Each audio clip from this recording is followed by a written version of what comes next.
Bendiciones, mis amados. Les habla su hermano y amigo Nelson Áñez, predicador y maestro por la misericordia de Dios. En esta oportunidad voy a compartir una enseñanza sobre el monte Moriah o monte del templo. Comencemos desde el principio. El Padre ordena a Abraham en Génesis 22, 1 y 2. Dice: aconteció después esta cosa que probó Dios a Abraham y le dijo a Abraham. Y él respondió: heme aquí. Y dijo: toma ahora tu hijo, tu único, Isaac, a quien amas, y vete a la tierra de Moriah, y ofrécelo allí en holocausto sobre uno de los montes que yo te diré. El Padre le muestra a David el lugar donde sería edificado el templo de Salomón. Presten atención y anoten, por favor. En Primera de Crónicas 21:15 dice: envió Jehová el ángel a Jerusalén para destruirla. Pero cuando él estaba destruyendo, miró Jehová y se arrepintió de aquel mal. Y dijo al ángel que destruía: basta ya, detén tu mano. El ángel de Jehová estaba junto a la era de Ornán el Jebuseo. El ángel de Jehová estaba en Jerusalén junto a la era de Ornán el Jebuseo. En Primera de Crónica 21, 18 al 26 nos dice el lugar que es comprado por David. Dice así: y el ángel de Jehová ordenó a Gad que dijese a David que subiese y construyese un altar a Jehová en la era de Ornán el Jebuseo.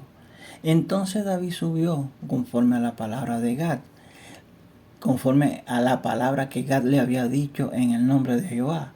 Y volviéndose Ornán, vio al ángel, por lo que se escondieron 4 hijos suyos que con él estaban. Y Ornán trillaba el trigo, y viendo David a Ornán, miró Ornán y vio a David. Y saliendo de la era, se postró en tierra ante David. Entonces dijo David a Ornán: dame este lugar de la era para que edifique un altar a Jehová. Dámelo por su cabal precio, para que cese la mortandad en el pueblo. Y Ornán respondió a David: tómala para ti, y haga mi señor el rey lo que bien le parezca. Y aun los bueyes daré para el holocausto, y los trillos para leña, y trigo para la ofrenda. Yo lo doy todo, le dijo Ornán. Entonces el rey David dijo a Ornán: no, sino que efectivamente la compraré por su justo precio, porque no tomaré para Jehová lo que es tuyo, ni sacrificaré holocausto que nada me cueste. Y dijo David a Ornán y dio David a Ornán por aquel lugar el peso de 600 ciclos de oro, más o menos unos $300,000. 100 ciclos era más o menos un kilo. Bueno, y edificó allí un altar a Jehová, en el que ofreció holocausto y ofrenda de paz, y invocó a Jehová, quien le respondió por fuego desde los cielos en el altar del holocausto. Salomón edifica casa al Señor en su lugar, en ese lugar, en el monte Moriah. Primera de Crónicas 22:6 dice: llamó entonces David a Salomón su hijo y le mandó que edificase casa a Dios, a Dios de Israel, a Jehová Dios de Israel, perdón.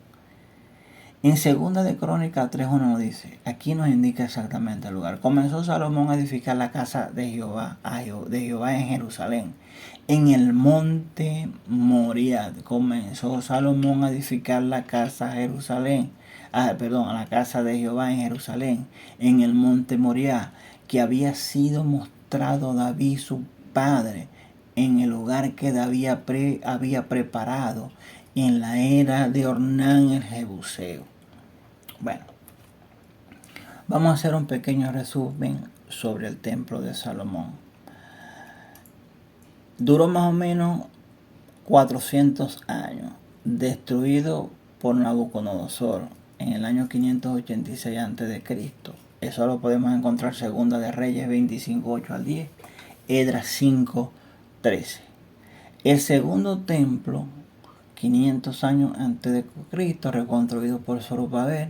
Eso lo encontramos en Ageo 1 y 2. Fue ayudado en su reconstrucción, Esdras 3:8, remodelado por Herodes el Grande, duró más o menos 600 años, destruido por los romanos en el año 70, por medio de Tito, el general Tito, hijo del emperador romano Vespasiano. En la actualidad, en el monte Moriah se encuentran 2 templos islámicos construidos en el siglo VII. La mezquita de Al-Aqsa o templo de la cúpula plateada. También se encuentra el templo o domo de la roca o domo de oro. En este lugar, según el Islam, se encuentra la roca donde Abraham iba a sacrificar a Ismael y no Isaac. O sea, mentira del Islam, pues, de esa religión. Dicen ellos que en Génesis 22:1 nos dice que el Señor le ordena a Abraham llevar al monte Moriah a sacrificar a su hijo, ¿no? Bueno, pero ellos dicen que no era Isaac a quien iba a sacrificar, sino a Ismael. También, según el Corán, desde esta piedra fue elevado al cielo el profeta Mahoma. Ahora yo voy a analizar esta religión. Podemos analizar todas las religiones. Vamos a filtrarla, vamos a filtrarla por la palabra. En Gálatas 1:6 al 9 nos dice así: estoy maravillado que tan pronto hayáis alejado del que os llamó por la gracia de Cristo, para seguir un evangelio distinto. No que haya otro, sino que hay alguno que os perturba y quiere pervertir el evangelio de Cristo. Mas si aún nosotros o un ángel del cielo os anunciara otro evangelio distinto o diferente del que hemos anunciado, sea anatema, sea maldición, sea maldito ese evangelio. Como antes os hemos dicho, también ahora lo repito: si alguno os predica diferente evangelio del que hemos recibido, sea anatema, o sea maldición, o sea maldito. Según el Corán, todas estas cosas, toda la revelación del profeta Mahoma fue revelada por un ángel. Y hay muchas sectas que fueron, según ellos, fue ángeles, les revelaron cosas, ¿verdad? Y ellos forman sus propios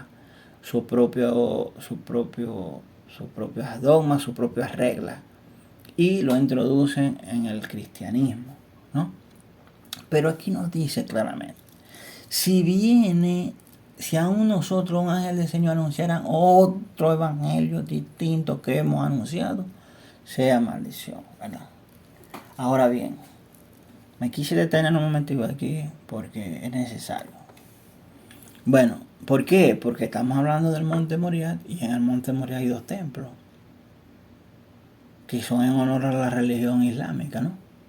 Entonces, si aún nosotros, un ángel del Señor, predica un evangelio distinto, sea maldición. El evangelio son las buenas de paz, son las buenas nuevas para salvación. El evangelio. Ahora, ¿qué es el evangelio? 1 Corintios 15, del 1 al 4, que nos dice ahí que es la muerte, sepultura y resurrección de Cristo. Porque todos esos acontecimientos tienen un efecto en el mundo espiritual para el ser humano. Su muerte allí, su sacrificio en la cruz del Calvario fue por los pecados. Su muerte a sufrir fueron las consecuencias de que a Dios, como que al Hijo de Dios, nuestro Señor Jesucristo, le fue imputado en la condición pecaminosa del ser humano. Y su resurrección es para podernos justificar delante del Padre. Eso es el evangelio. Eso encierra el evangelio. El evangelio encierra muchísimas cosas que muchas personas no han entendido todavía. Entonces, todavía esta religión, o muchas religiones, narran una forma distinta a lo que está establecido en la palabra para poder recibir salvación. ese evangelio o esas noticias de esas religiones son anatema delante de Dios. ¿Por qué le digo esto? Porque muchas dicen, no, todas las religiones son iguales. No, nosotros no profesamos, yo no profeso una religión de ningún tipo. Yo soy cristiano y si cristiano significa ser seguidor del Señor Jesucristo. Yo sigo a Cristo porque dice la palabra de Dios que pongamos nuestra mirada en las cosas de arriba, donde está Cristo sentado a la diestra del Padre. Yo pongo mi mirada en las cosas de Dios. No tengo una religión, no profeso ninguna religión. Ni las distintas denominaciones como el bautista, presbiteriano, evangélico, todo eso son denominaciones que surgieron. Yo no sigo eso. Yo sigo a Cristo. Me considero evangélico porque predico el evangelio de Dios. Pero bueno, en el libro de Ezequiel, a partir del capítulo 40 al 48, nos dice que va a venir un tercer templo. Va a ser reconstruido un tercer templo en los tiempos de la tribulación.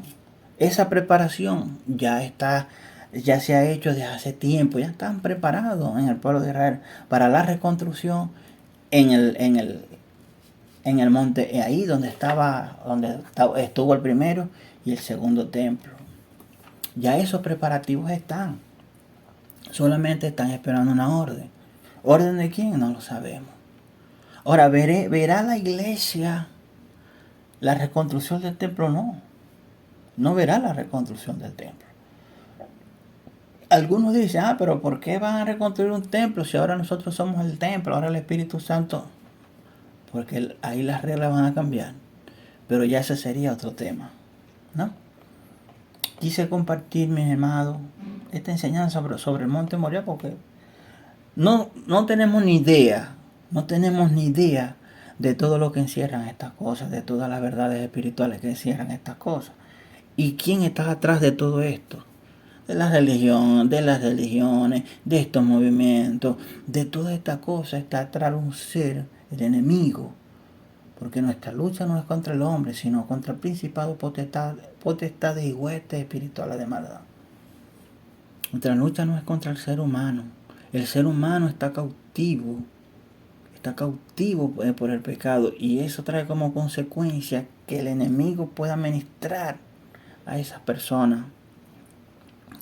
Pero bueno, quise compartir, como les dije, esta enseñanza sobre el Monte Moriah y la importancia, mi amado, la importancia que tiene en lo que nosotros hemos creído, que es la palabra de Dios. Dios hizo una promesa a un pueblo llamado Israel. Y esas promesas se van a cumplir sí o sí. Entonces, espero que sea de edificación. Que compartas si fue de edificación para tu vida. Comenta si no estás de acuerdo. Porque estamos para eso, no somos perfectos. Solamente puedo compartir lo que yo he podido entender de la palabra. No puedo compartirle más nada. Que la gracia del Padre, el amor del Hijo y la comunión con su Espíritu sea con todos nosotros. Bendiciones, mi amado.